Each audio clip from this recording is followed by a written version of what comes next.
Hello and welcome back to my Extras vlog series where I basically talk about what TV shows or films I've got this ugly mug into this week. And this time I've got to say it's one of the biggest productions I've ever had the fortune to be in. The Starz Network's Outlander TV series. Oh yes. Not only that, it's based on novels by Diana Gabaldon, I think I'm pronouncing that right. And I actually saw her on set. This is while we're all chilling out in the dining bus, so I don't know if that's a claim to fame, but whatever. But enough about that. I managed to appear in 2 separate episodes in season 2. Although I've got to admit, this first cameo you would never guess it's me in a month of Sundays. Why? Let's take a look.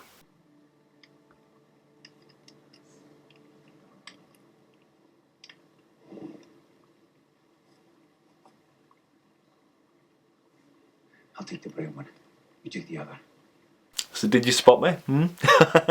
No? I wonder why. I was a mere silhouette against a fireside in the dark. I'm the guy on the far right who's just drinking out of the wooden cup. I'm actually supposed to be playing a gypsy in this scene. I had a wig on, which looked mental, and tons of fake tan. I couldn't honestly recognise myself when I looked in the mirror. Which makes you laugh because they went to all that effort and this is the finished clip of the show.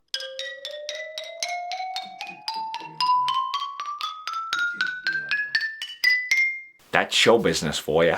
I didn't really get any photos of myself in this get-up. I was pretty glad of that.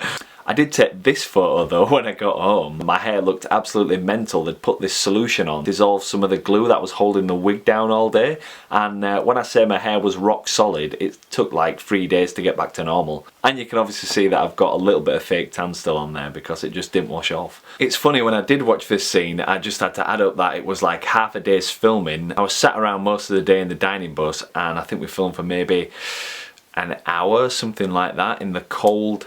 But now let's get on with cameo 2 because this is the piece de resistance. I appeared in the season 2 finale, Dragonfly in Amber. Spoiler alert, the scene's basically set in a 1960s university during a rally about Scottish pride. They give me sort of a Beatle-esque hairdo and very strange clothing. I'm sat in the second row wearing brown. I've got a brown tie on. You'll spot me, haven't got the specs on. Enjoy.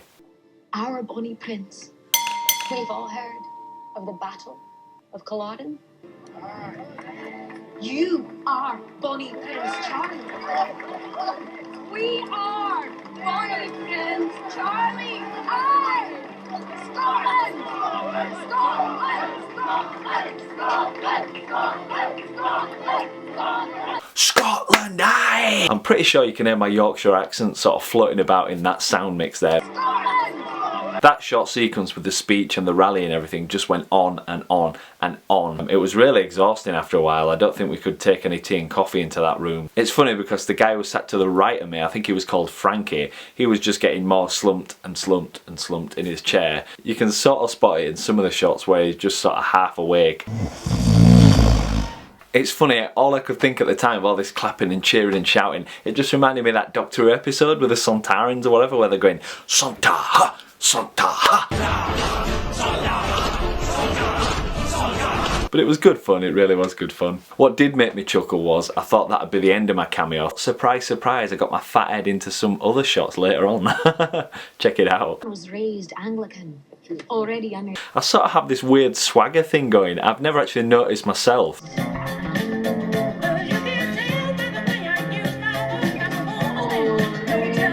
You see it? You see it? What's all that about? I'm not doing it on purpose. That's just how I walk. Oh, and also, I seem to be butting in on the main conversation between the 2 actresses in this bit. Just trading one king for another. It's funny actually, we were picking up those leaflets, the White Roses of Scotland, that were being handed out, and they look pretty cool. We weren't allowed to keep them actually. But talking hypothetically, of course, let's say one of the extras wanted to keep one of these props as a little bit of a keepsake for their day on Outlander. And let's say they just put it in one of their pockets to keep for later. However, when they later got out of the costume and left the studio, they were on the way back to their car and suddenly realised that they'd left the prop with the wardrobe. Wouldn't that just be bad luck?